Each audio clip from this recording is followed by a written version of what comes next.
There's an English club cooking up a brilliant plan to try and take one of our stars practically for free. That's right. They think they can outsmart Real Madrid. And it doesn't stop there. Another Premier League giant is ready to put €100 million on the table for one of our most valuable players. Meanwhile, the new Real boss has an ambitious plan to turn a young talent into the direct successor of two of the greatest legends in the club's recent history. And that's not all. The market is on fire, with 4 English clubs fighting over the same player from our squad.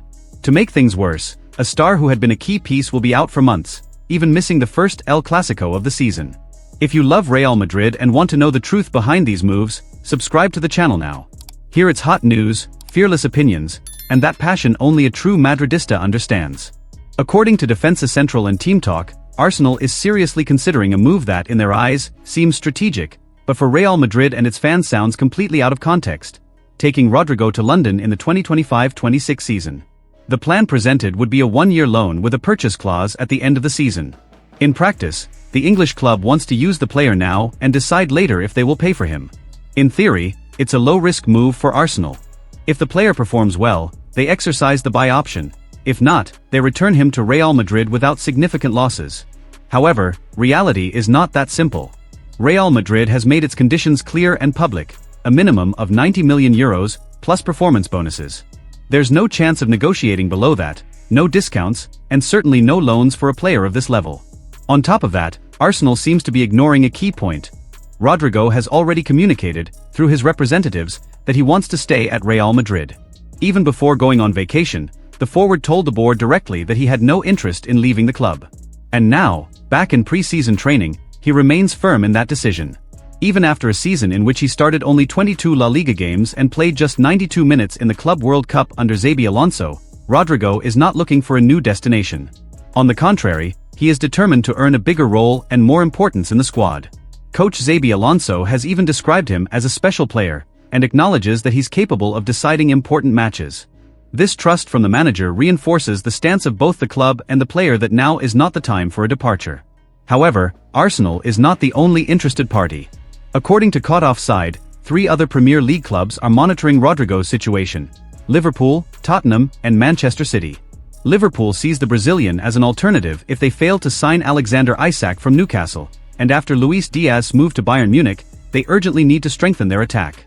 Tottenham has also shown interest, but is currently focusing on closing a deal for Savinho, formerly of Girona, who belongs to the City Group.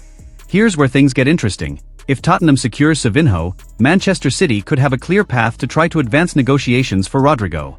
Pep Guardiola is an open admirer of the player and has previously shown interest in his versatile style and ability to play in different attacking positions.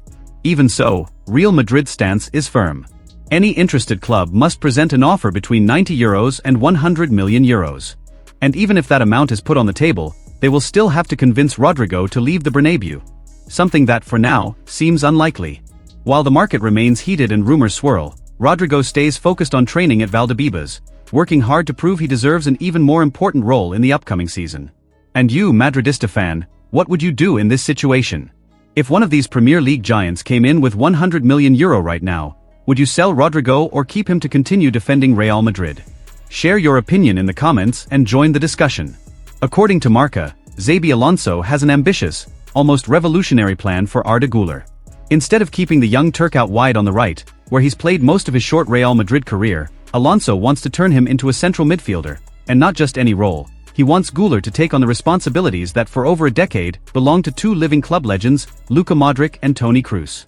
We're talking about a role that demands more than technique. It requires game reading, composure under pressure, the ability to dictate the pace of the match, and above all, the silent leadership to organize the whole team. It's like handing the keys of a Formula 1 car to a young driver and saying, "It's all yours now." This role change began to be tested in the Club World Cup, when Guler was played deeper, and to the surprise of many, he showed impressive maturity.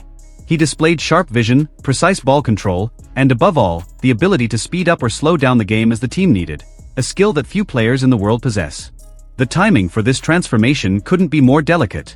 With Camavinga injured and Bellingham out for certain periods, Real Madrid urgently needs to reorganize its midfield. Tchouaméni is expected to take the role of holding midfielder, guarding the defense, and Guler could join Dani Ceballos to form the creative heart of the team. For Arda Guler, this is the opportunity of a lifetime. No longer just another promising forward, He can become the main figure in midfield, touching the ball in every play, thinking ahead of everyone, and deciding the course of matches. For Alonso, it's the chance to reshape the team around a boy who combines technique, intelligence, and an almost obsessive desire to improve. If this plan works, we won't just be witnessing the consolidation of a young player. We'll be watching the birth of Real Madrid's new maestro, a legitimate successor to carry the legacy of Modric and Kroos. But of course, along with the dream comes the risk. Adapting to such a strategic position is no simple task and may bring difficult moments, especially on the big Champions League nights. So, Madridistas? Do you believe Guler can become the new brain of Real Madrid, taking over the throne from Modric and Kroos, or do you think this position change is too bold? I want to know your honest opinion in the comments.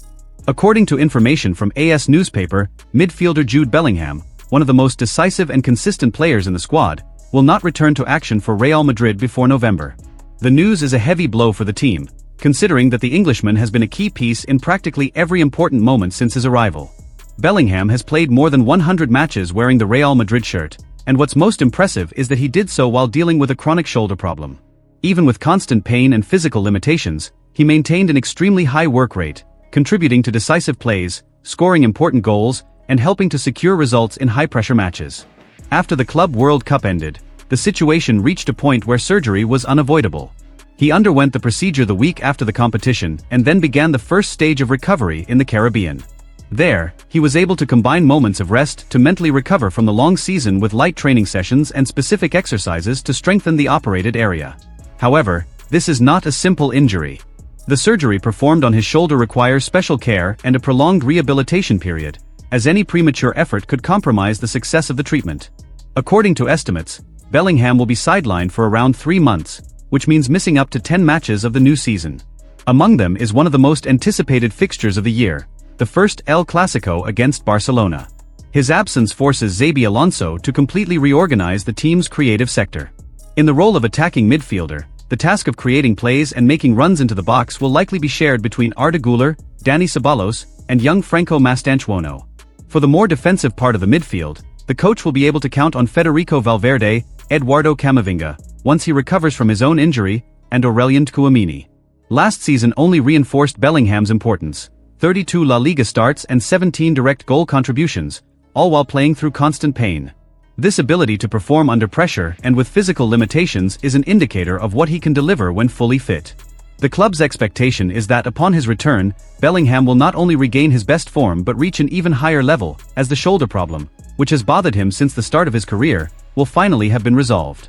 For fans, the hope is that this return will not just be a reunion with the star they know, but the beginning of an even more dominant phase wearing the white shirt. If you enjoyed this video and want to follow all the behind the scenes of Real Madrid, subscribe now and turn on notifications.